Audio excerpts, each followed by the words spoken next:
Eu quero ler também, ainda falando sobre esse mesmo assunto, Mateus capítulo 21, versículo 12 e 13.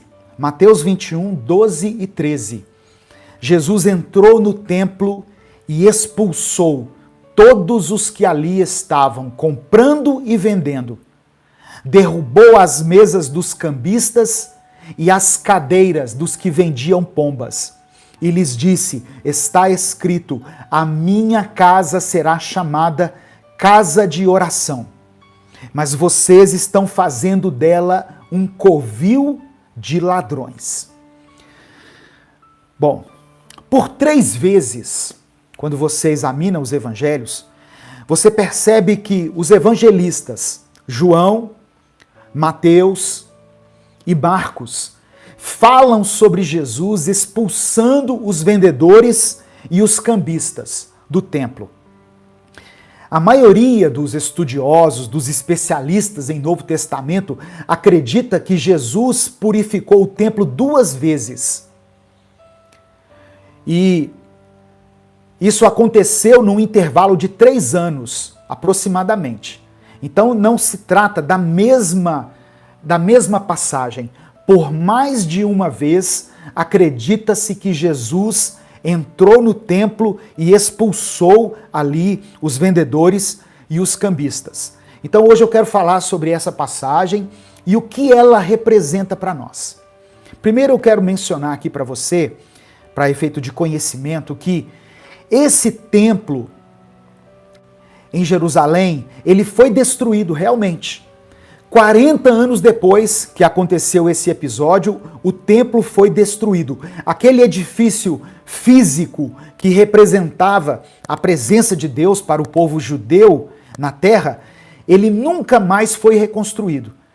E aquela construção não teria mais valor espiritual para as gerações futuras. O próprio Jesus, quando conversou com a mulher samaritana em João capítulo 4, ele havia falado de uma mudança do lugar de adoração para quem é verdadeiramente um servo de Deus.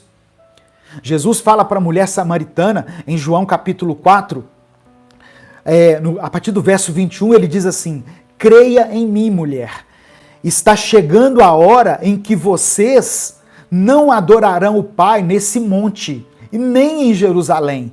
Vocês, samaritanos, adoram o que não conhecem. Nós adoramos o que conhecemos, pois a salvação vem dos judeus. Está chegando a hora, e de fato já chegou, em que os verdadeiros adoradores adorarão o Pai em espírito e em verdade. São estes os adoradores que o Pai procura. Jesus estava dizendo o seguinte: olha, o lugar para Deus não importa, importa a atitude do coração. É isso que Jesus estava dizendo. A mulher samaritana disse assim: eu aprendi com os meus pais que nós devemos adorar lá no Monte Gerizim. Vocês, judeus, acreditam que é em Jerusalém. Qual é o verdadeiro lugar? Jesus está dizendo: olha, o que importa não é a igreja que você está, não. O que importa é como está o seu coração diante das coisas de Deus, diante das coisas sagradas. Porque Deus procura adoradores que o adorem em espírito e em verdade. Às vezes nós ficamos procurando pela igreja certa. Qual é a igreja correta? Onde eu devo adorar a Deus? Onde eu devo louvar a Deus? O lugar é o que menos importa, irmão. O lugar é o que menos importa para Deus. O que importa é a atitude, a reverência do seu coração. Às vezes as pessoas, eu fico vendo algumas igrejas, né, que tem esse costume, e eu não estou aqui julgando ou condenando isso. Quando você vai ler a Bíblia, quando você vai ler a palavra, todo mundo tem que ficar de pé. Amém. É um sinal de reverência. Mas para Deus, os sinais externos que nós damos a Ele não significam nada. Às vezes a pessoa está de pé, está de cabeça baixa, mas a sua mente está carregada pela inveja, pelo ódio, pela vingança, pelos desejos impuros. Então, o fulano está de olho aberto, ó, ele não está sendo reverente a Deus. Não, às vezes ele está melhor do que você e eu. Porque não é a expressão da minha face que vai comover Deus, não. Não tem nada disso. Quem se comove com essas coisas somos nós. Quem olha para alguém e fala assim, nossa, o fulano é tão espiritual, não é? Olha ali, ele está de olhinho fechado, está com a mão levantada. Pois é, mas às vezes o coração não está inclinado. Então, Jesus, ele chegou no templo e ficou indignado com aquela cena que ele viu. Das pessoas usando a casa de Deus, né, e a casa de Deus no Antigo Testamento, essa expressão casa de Deus, referia-se ao templo, simbolizava um marco da presença de Deus entre o seu povo, assim como o tabernáculo representou isso durante a trajetória no deserto, e era um lugar de adoração, um lugar onde o povo de Deus podia entrar, respeitando os seus limites, para adorar a Deus. Por isso que o salmista, em Salmos 122, no versículo 1 e 2, diz assim, alegrei-me com os que me disseram, vamos à casa do Senhor. Os nossos pés já se encontram dentro das suas portas, ó Jerusalém. Estava falando do templo. Quando o judeu dizia, vamos à casa do Senhor, era o templo. Só que esse local físico perdeu seu sentido. Quando Jesus veio e andou entre nós, já não havia mais sentido você ir para um lugar teoricamente sagrado para adorar a Deus. Porque Deus não habitava mais, e ele diz isso, eu vou ler daqui a pouquinho, Deus passou a habitar dentro de nós. Um dos nomes de Jesus é Emanuel, que significa Deus conosco. Hoje, a gente fica mistificando a igreja, o lugar, né? Não, quando eu vou à igreja, eu tenho que ficar em reverência, eu tenho que me prostrar, eu tenho que adorar, eu tenho que ter uma atitude mais compassiva. Parece que as pessoas entram para dentro da igreja, aparece até uma auréola assim, ó, na cabecinha dela, e duas asinhas. Não, virou um anjo, porque está dentro da igreja. O lugar não significa nada.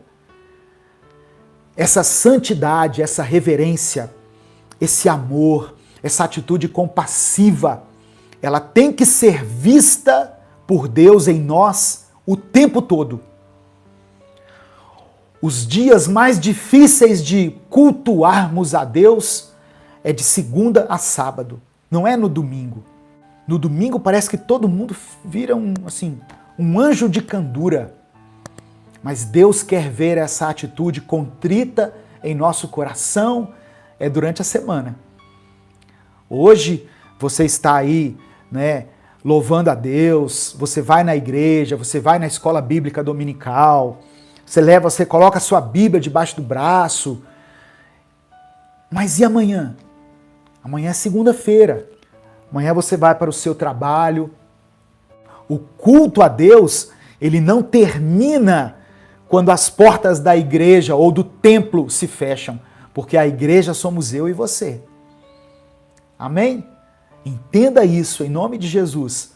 Naquela época, os judeus se deslocavam para adorar a Deus num lugar específico. Só que aquele lugar que deveria ser chamado casa de oração, aos olhos de Jesus, e os olhos de Jesus são os olhos de Deus, aos olhos dele havia sido transformado em um covil de ladrões, em um lugar destinado somente ao comércio. Então, no Novo Testamento, o templo ou o tabernáculo representa duas coisas: o nosso próprio corpo, o corpo de cada um de nós. E eu quero ler com você 1 Coríntios capítulo 6, versículos 19 e 20.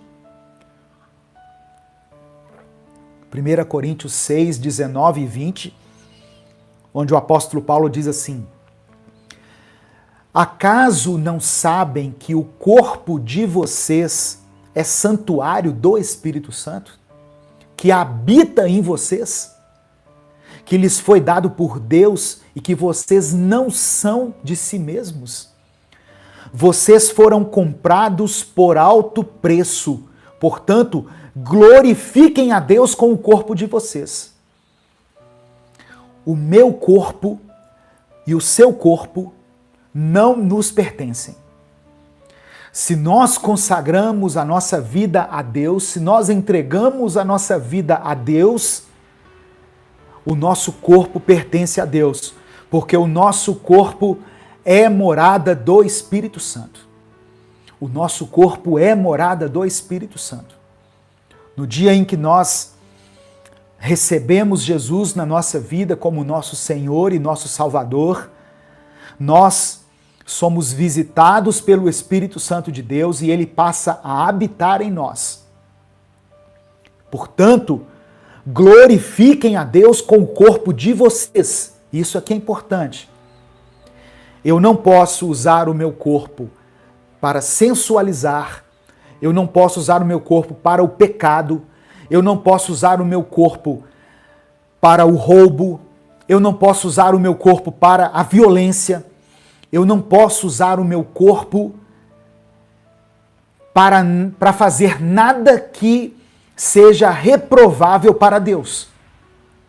O meu corpo é morada de Deus, é morada do Espírito Santo e precisa ser usado para a glória do Senhor. Amém? Em nome de Jesus,